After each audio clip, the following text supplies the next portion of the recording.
All right. Good day, everyone. And hello. This is Membranes Teaching Channel. Welcome back. All right. Today, my topic would be um, about how to renew your CDA. Now, CDA is the meaning of CDA is Child Development Associate. And so I am going to discuss the renewal process. All right. So, welcome back again to my teaching channel. All right. So, how are you going to prepare for this renewal? You should prepare for your renewal well in advance of your application submission date. So, if your um, if your renewal is scheduled to be February 14, so a week before February 14, it should reach the CDA Council, which is in Washington, D.C. So in advance, that's what it says. Now, if you're renewing for the first time, you can begin preparing for your CDA renewal as soon as you earn your CDA credential. So let's say 3 years ago, you passed the CDA examination and then you were awarded your certificate. So you have 3 years to prepare for your renewal. Immediately after the day you got your certificate or the day that you passed the exam and awarded the certificate, let's say February 14 again. So from February 15, you can start some training. You have to work in a child care center. You have to at least attend trainings within the next 3 years, because if you are not going to start preparing for the renewal, like attendance and training, then you will not have enough time to have all those training hours.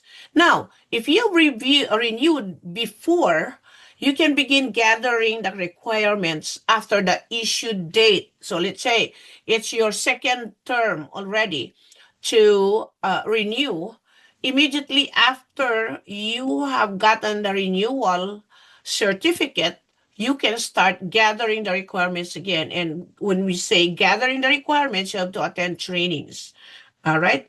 Now, how many years are you awarded your certificate with to function as a teacher in an early childhood education?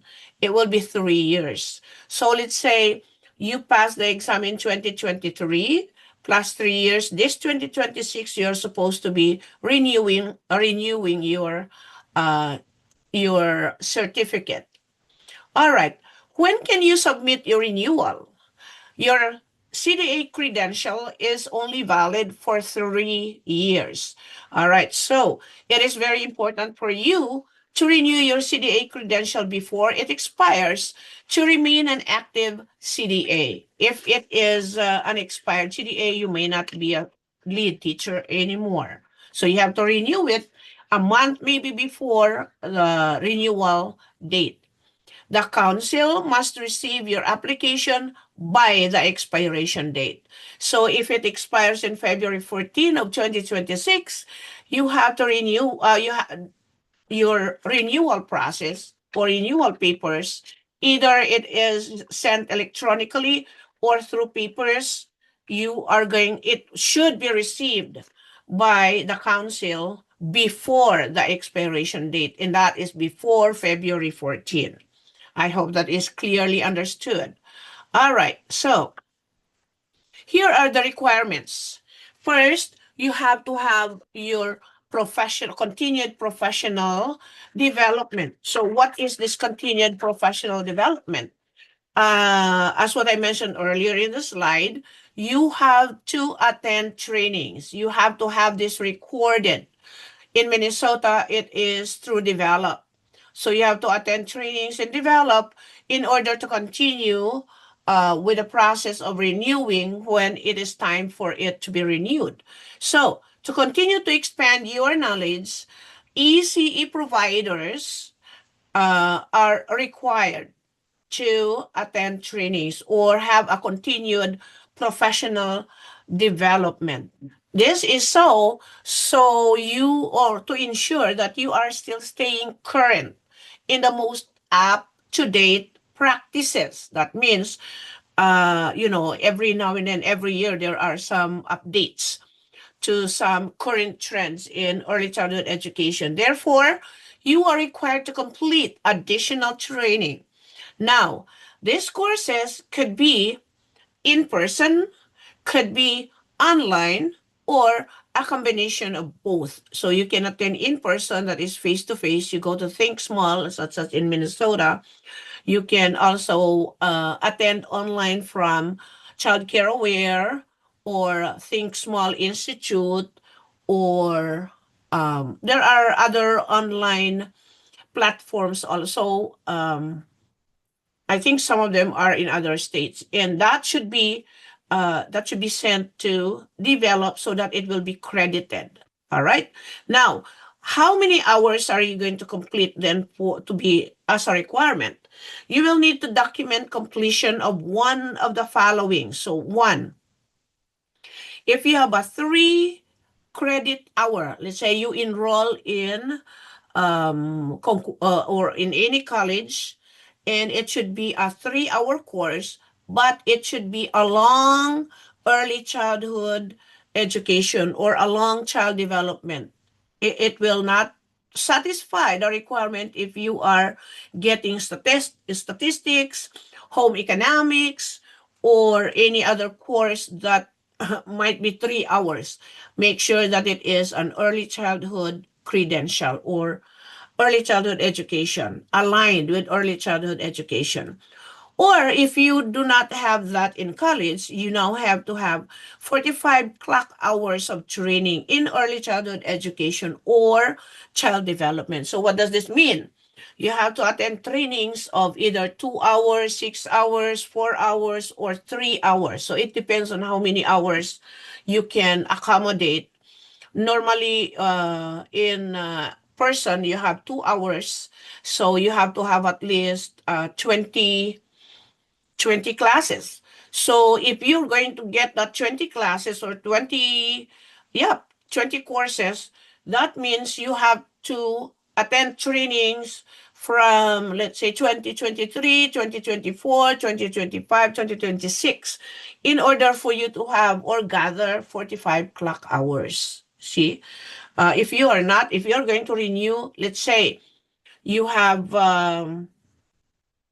what do you call this? Let's say you have February 14, 2026, and then you barely have only 10 hours of training. Now you still need 35. So you are going to attend trainings almost every day. So that is why from the time you receive your certificate, you start attending trainings already. Those are also listed, or they always follow through with that. They know this, whatever it is that we have here in Minnesota, is also aligned with the council. They review it also. So now another one, there are only two big requirements. One is this one, professional development, and the second one is continued work with children. You should have at least, from the time you were awarded your credential, you should have at least 80 hours working with the young children. So it could be school age, or school age, not school age even, because this is early childhood education. So either you are serving in a school, but you are working with young children after school. Let's say you have your second job of, let's say you only work a week for 20 hours, that's still okay. In, let's say, if you work for a few months, a couple of months, you already completed your 80 hours. All right. Plus, the next one, you should have an ECE reviewer. So what is an ECE reviewer? An ECE reviewer is somebody who is supposed to be, an ECE reviewer should not be directly affiliated with you.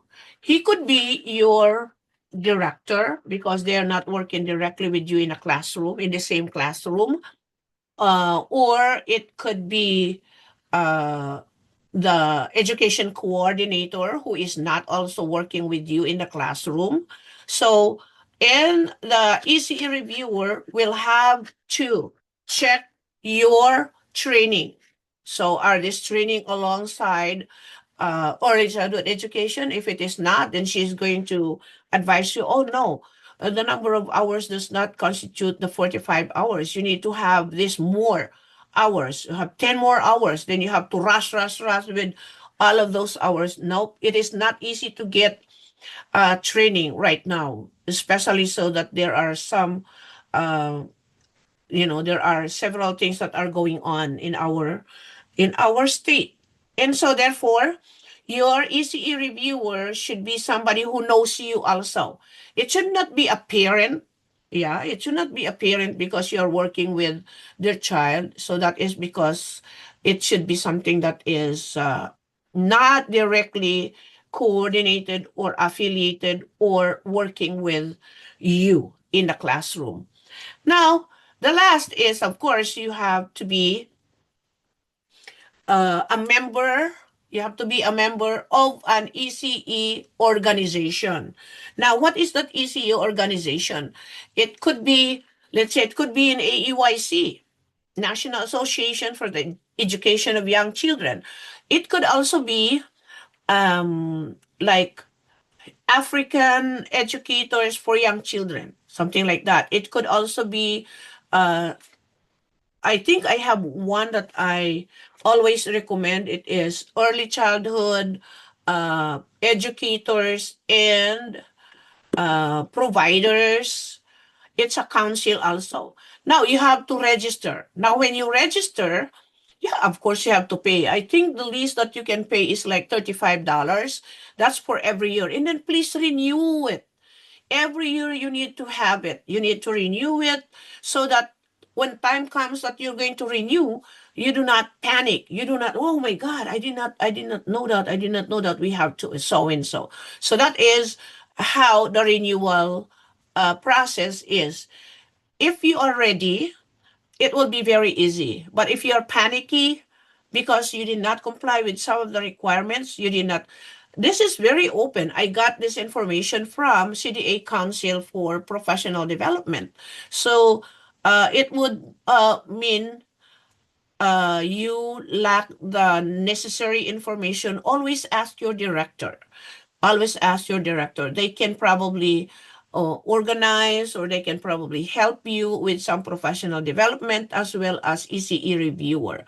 Now, the ECE reviewer is going to review how many hours you have and how many trainings you got. And then you just have to say something like, could you be my reviewer? And then they should be able to know who you are and maybe observe you sometime. Or if the director is also somebody who can be of authority to you, over you, as long as she is not working with you in the same classroom, she can be. All right. Now, don't forget to pay your renewal fee. I think before it was 125. I'm not very sure right now how much will it be. All right. So this is all that I can share with you about how to renew your CDA. All right, and thank you very much. And again, this is Membrane's teaching channel. All right, if you are just in need of some early childhood teaching points or some something that could enrich yourself as an early child practitioner, my channel has more of those early childhood education teaching. Although there are some also for grown-ups like school agers, but I always make sure that there is something for early childhood. All right. Please like, share, and subscribe to my channel. It will not hurt you at all. Thank you so much, and I hope you have a great day. Bye now. Please subscribe. Thank you, and have a great day.